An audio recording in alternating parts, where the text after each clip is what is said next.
Hi, everybody. This is Philip Martin, and this is On Film, on video. Again, we're still doing it. We're still doing it. We're still doing it, even though it looks like it won't be long before we're back in the theaters. Now, knock wood. But you know, the theaters have opened in Los Angeles and in New York, which means that the studios are going to soon be willing to put out product theatrically because they'll have these two big markets open to them that they have been closed, and so people can go to the movies and they can make money and all that. And I don't know. I mean, it's sort of like I think it's kind of scary in that we see how fragile this model is, and that I think there are thousands of other coronavirus type things lurking out there. That could somebody's probably going to make a movie about that. Because there's all kinds of things that can get you, and sooner or later something is going to come along and get us again, and we're going to be in an analogous situation, if not quite like what we've had this past year. But let's not think about that. Let's think about we can actually go to the movies pretty soon, if not now. I mean, I've been to the theater a handful of times during the pandemic, and it's always been, like on a Sunday afternoon, and there's never been more than two or three or four other people in the theater, which is not terrible for, your own, movie going experience. I mean, I'm used to going to empty theaters because as a movie critic, you do that a lot. You have the whole place to yourself. I remember I used to go when the rave first opened years ago when we were still getting a lot of screenings here. There were times when I'd go up there on a Wednesday morning or something, and I'd be the only person in the huge auditorium watching a film. It's a different dynamic when you do that, because you don't want to see a comedy that way, and the studios do not want you to see their comedies that way, because comedy is one of those things that is infectious. You start laughing and other people start laughing too. A drama is a little bit different. And if you look at the Oscar films this year, the films that have been nominated for Oscar, it's indicative of the fact that there's a push-pull here. The films that we have nominated for the Academy Award this year, with the exception of Nomadland, none of them are hurt very much by watching them on a smaller screen. They're all kind of intimate, character-driven dramas that play fine on your 55-inch screen or your 20-inch monitor, or maybe even your iPad, or if you're one of those people that watch it on phone. I hope you have one of those big phones. But they really don't suffer very much when you condense them. I mean, Nomadland, yeah, I think that some of the cinematography in that movie really deserves a big screen. Really is fit more for a big screen, but most of them aren't. And the reason they aren't is because the movies that would be, more suited to a theatrical setting didn't get released last year, with the exception of Tenet, which, I have this sort of thing with, I admire Christopher Nolan's movies more than I love them. And Tenet was one that I loved less than some of the others. And I don't know whether that's honestly a reaction to the fact that there are people who just really go ape over his movies. And I've told the story, like, there is a critic who basically ran a review when, what was it? One of the movies came out, not Memento, one of the ones after that. And just said that if you don't like this movie, you're stupid. This is like the greatest movie. And if you don't like it, you didn't get it, you don't understand it, you don't deserve. And I mean, Okay, I mean, yeah, he appeals to that sort of. He's sort of like Springsteen, in that I don't really mind Christopher Nolan very much. I do have an issue with some of his, fans. But anyway, the Christopher Nolan type movies didn't really have a shot this year, which opened up a slot for all these mid majors. It's sort of like we don't have Duke and Kentucky in the Oscar race this year. We've got a bunch of um, Loyola Marymount's and Ohio University, who, by the way, have lost already. I know that. And it really kind of opens it up, the whole Academy Awards thing. And if you don't put a whole lot of stock in the Academy Award thing, which I don't, famously, or as famously as I can do something, it really doesn't. But it's kind of, you still kind of root for chaos. I kind of always do.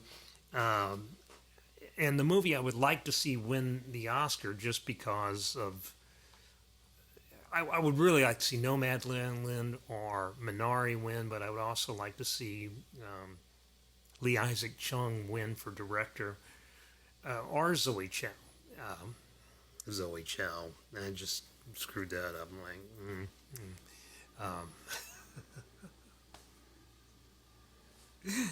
But anyway, I would love to see, one of the movies that's going to win is going to be, I mean, I'm pretty sure that a movie I like is going to win Best Picture this year, and a director I think is worthy is going to win Best Director.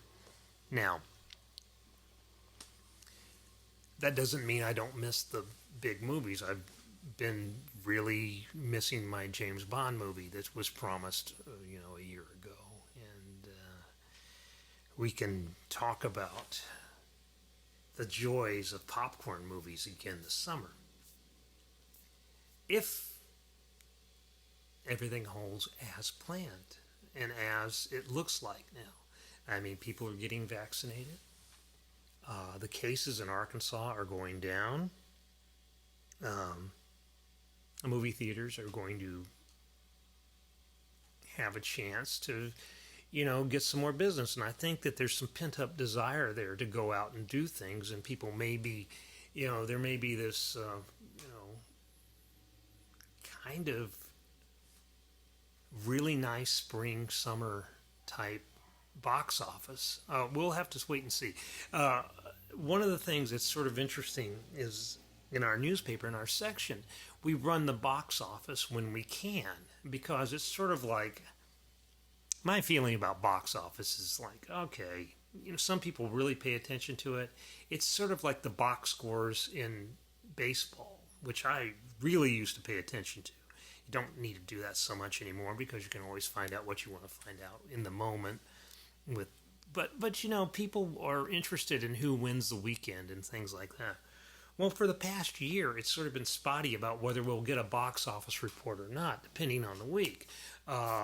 Like everybody else, the people who report that stuff are sort of like thrown by the pandemic. And some weeks they would report the number one movie and all this. And some weeks they sort of, this tacit understanding that nothing really happened in box office, so we don't really have to publish anything. And I would find out on Monday morning that, no, we don't have a box office this week. We don't have anything to run on our page two. So I would probably, what we've been doing is running our home movies column there. It's, it's one of those things that we can move around. And if we get an open space on page two, we just plug it in there and it's fine.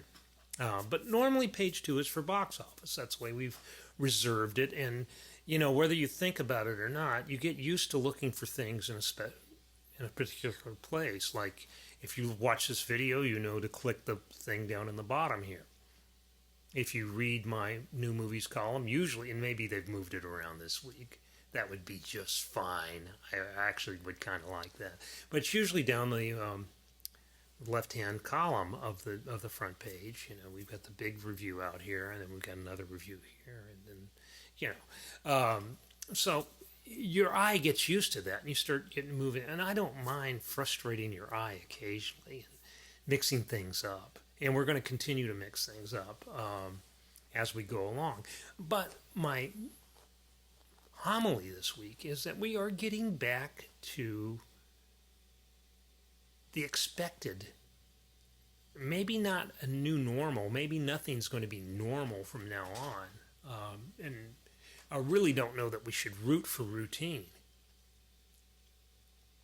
But it's going to be different, and we're going to have the opportunity to see more films and a different kind of film, and that's going to be refreshing. I mean, I've sort of enjoyed this past year in the fact that movies like Driveways, which actually didn't get any Oscar attention or anything like that, and Minari and Nomadland can sort of have their moment and have their, people pay attention to them because the competition was changed. Because I think these movies, this sort of movie, is a sort of movie I think is like the best kind of movie. And feel free to disagree with that, but it's sort of like it's nice to have these things getting recognized in their time in the sun. It's sort of like it's been a good movie year in spite of everything. A surprisingly good movie year. 2020, which I guess is now over, because The Father opened, and The Father is a really good film. Since that's opened, and now we're into the Oscar season, and we're in April, and so I've got to start thinking about how we're going to cover the Oscars and what we're going to do with the Oscars, and I don't know yet. I mean, I guess we're going to have our panel back to guess the Oscars, and it'll be interesting because I don't know that it's going to be as predictable this year as it has been in years past, when people were getting upwards of 90% correct on their little forms. Not me. I never get that many correct, but I do go over 50%, which is which speaks to the predictability of this is all it does. That if I, who pay no attention to any of this stuff, can guess 50% of the Oscar winners, well, that means it's pretty predictable. I mean, we all know Soul is going to win Best Animated Feature right now, even though Wolfwalkers is arguably a better film. I'm not sure it's a better film. Some people are sure it's a better film. I'm not. But I think Soul's pretty good, actually. So I'm going to leave you with that because I've had a busy day and my arm still hurts because it's still on the DL here. Can't play, can't have a catch. So we'll see you. Take care and read the section.